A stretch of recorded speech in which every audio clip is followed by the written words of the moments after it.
السلام علیکم ورحمت الله وبرکاته.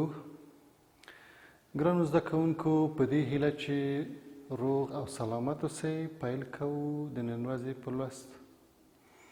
د لوست د پیل څخه مخکې تاسو به کورنۍ دنده حتما راوړې وي او راوړې مو ده، ځکه چې کورنۍ دنده ستاسې درس تکمیلوي او همدارنګه په نمرو کې حسابیږي.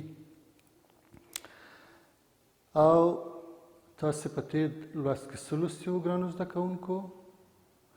د ګل جوړښت. ګل له څو برخو څخه جوړ شوی؟ له څلورو مهمو برخو څخه جوړ شوی چې ګلبرګونه دي، کاسبرګونه دي، د تذکیر آله دی او د تانیث آله. کاسبرګونه یې همغه شین برخه دی چې ګلان ساتي، همدارنګه ګلبرګونه یې هغه ښایسته رنګونه دي لکه زیړ، سور، سپین او مختلف رنګونه چې دي دا ګلبرګونه دي.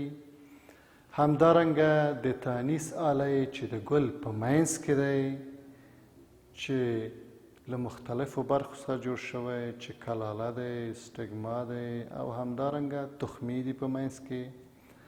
همدارنګه د تذکیر آله چې تاسو وینئ چې د تذکیر په آله کې د پاسه یوه کڅوړه ده، معمولا په بعضو ګلانو کې زیړ رنګ لري، شاید په نورو ګلانو کې نور رنګونه هم ولري، خو په ډیرو ګلانو کې میله لري او د میلې د پاسه یې زیړ رنګه کڅوړې دي چې دا یې د تذکیر آله ده چې له هغې څخه ګرده په تانیث آله باندې غورځېږي چې په نتیجه کې تخم تولیدوي. همدارنګه موږ وویلې چې په پټزړي نباتاتو کې یا په مخفي البذر نباتاتو کې تخمه پټ وي. د څه شي په وسیله پټ وي؟ د میوې په وسیله پټ وي. نو میوه په خپله څه شی دی؟ میوه په خپله یو رسېدلی تخمدان دی چې کله تخمدان پخیږي نو میوه رسیږي او مختلف میوې دي، خوندونه لري لکه انار، مڼې، زردالو، شفتالو چې تاسو ګورئ چې تخمونه یې په منځ کې دي، ځکه دې ته مخفي البذر نباتات وایي. همدارنګه د بعضې مثلا میوې وچې میوې دي چې د همدې نه پیدا کیږي او یا نور څه چې د ګلانو نه پیدا کیږي، دا د همدې تکثري جوړښتونو د یو ځای کېدو په نتیجه کې ګل او میوه رامنځته کیږي. دا اوس تاسې تېر لوست. نن موږ او تاسو د بیولوژي د مضمون د اووم ټولګي د شپږم څپرکي یو بل لوست ته راځو چې په تخمي نباتاتو کې ګرده شیندنه یا ګرده افشاني څه ډول صورت نیسي، چې دا ستاسې د کتاب په شپږ پنځوسم او اووه پنځوسم صفحې کې درج دي. زموږ او ستاسو پنځه دېرشم لوست دی چې زه عبدالصمد مسلم باید تاسو ته وړاندې کړم. مخکې د درس د وړاندې کولو نه غواړم چې د دې درس مهم موخې یا اهداف تاسو ته وړاندې کړم. موږ او تاسو به د لوست تر پایه په تخمي نباتاتو کې ګرده شیندنه وپېژنو. همدارنګه ګرده شیندنه باید زده کړو، ترسره کړو، دغه توان موږ کې وي. همدارنګه ګرده شیندنه د نباتاتو د تکثر لپاره مهم وشمېرو. اوس راځو خپل اصلي درس ته. بسم الله الرحمن الرحیم. په تخمي نباتاتو کې ګرده شیندنه. ولې ګرده شیندنه کوو موږ؟ ځکه چې نباتات له یو ځای څخه بل ځای ته خوځېدی نه شي، ځای په ځای ولاړ دی. نو ضرور دی چې دغه نباتات تخم وکړي. د تخم لپاره ضرور دی چې ګرده شیندنه صورت ونیسي، او که ګرده شیندنه صورت ونه نیسي نو ناقص تخمونه یا میوې رامنځته کیږي. نو په ګرده شیندنه کې نارینه جنسي حجرې یا ګردې باید ښځینه تخمدان ته ورسیږي، چې دغه د ګردې یا د مذکر جنسي حجرې رسیدل مؤنث جنسي حجرې ته یا د ګردې غورځېدل مؤنث جنسي حجرې ته دا چې د هر عامل په وسیله سره وي دې ته څه وایي؟ ګرده افشاني وایي. ګرده افشاني څه ته وایي؟ کله چې د یو عامل په وسیله سره ګرده یا مذکر حجرې مؤنث حجرې یا تخمدان ته ورسیږي دې ته ګرده افشاني وایي. او دا په څو ډولو سره صورت نیسي. یو ځاني ګرده شیندنه ده. ځاني ګرده شیندنه په خپله په هغو نباتاتو کې چې د مذکر غړي او مؤنث غړي وجود لري خو په ساده ډول سره د باد په وسیله سره تاسې ګورئ دلته چې کله باد دی خوروي ورته ټکان ورکوي نو د دې کڅوړو څخه دا کڅوړې چې کله پخیږي نو ګرده غورځېږي کلالې ته. نو په دې وسیلې سره ځاني ګرده افشاني صورت نیسي. یعنی په خپله نبات ځکه چې هم مذکر جنسي حجرې لري هم مؤنث نو د باد په وسیله سره ځاني ګرده افشاني صورت نیسي. اما متقابله ګرده افشاني یا ګرده شیندنه بیا داسې صورت نه نیسي ځکه په بعضو نباتاتو کې مذکر جنسي آلی په یو نبات کې وي او مؤنث په بل نبات کې وي. نو په داسې حالت کې موږ او تاسو مجبوریږو چې د مذکر د جنسي غړو څخه ګرده راواخلو او په مؤنث جنسي غړي باندې وشیندو چې دې ته متقابله ګرده شیندنه وایي. لکه د خرما د ونو یا د بوټو لپاره چې باید خرما ورسیږي او ښه خرما ترلاسه کړو ګرده شیندنه صورت نیسي. همدارنګه دریم حالت مصنوي ګرده شیندنه ده.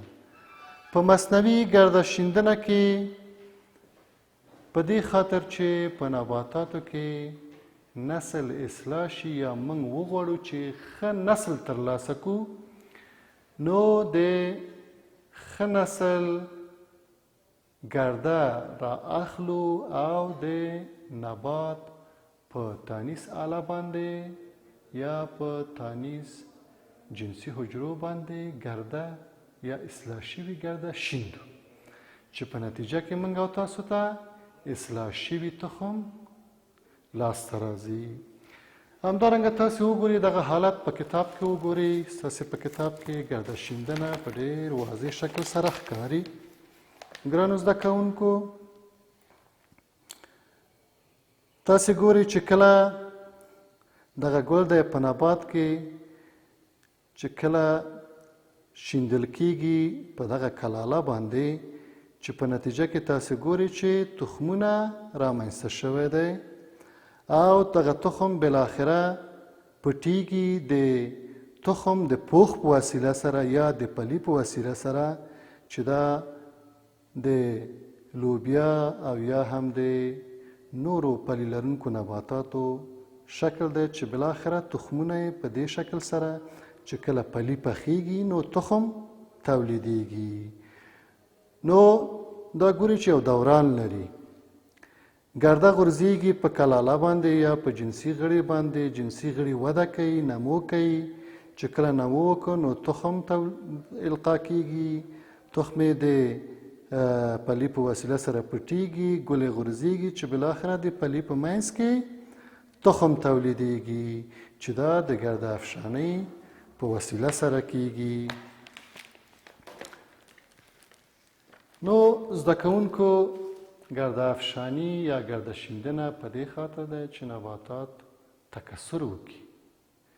د نباتاتو تخم زیات شي نسل زیات شي او که چیرې دغه ګرده شیندنه نه وي نو د نباتاتو نسل به ممکن دی چې د نابودۍ سره مخ شي. همدارنګه د دوی نسل به له منځه لاړ شي.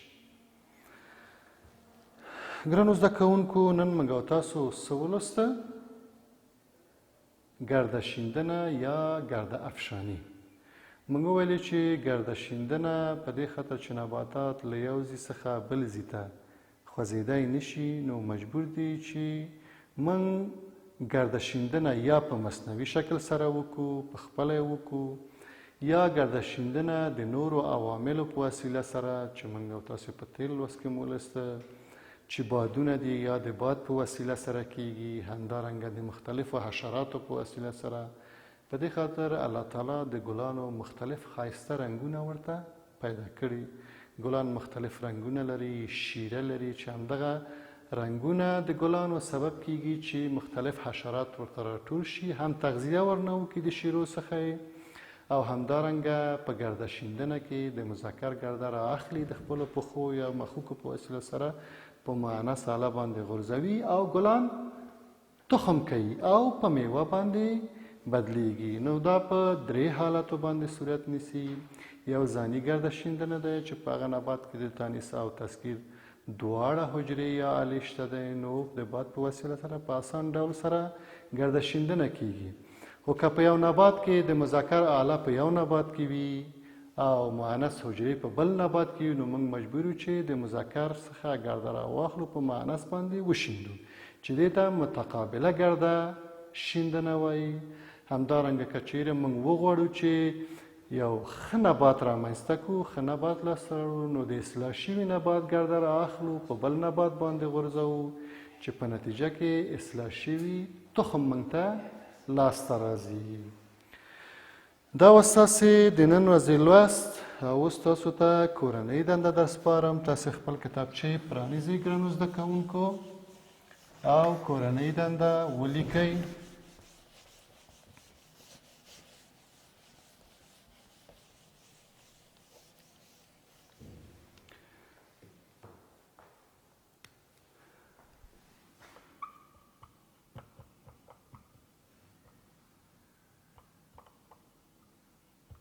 د مخفی البذر نباتاتو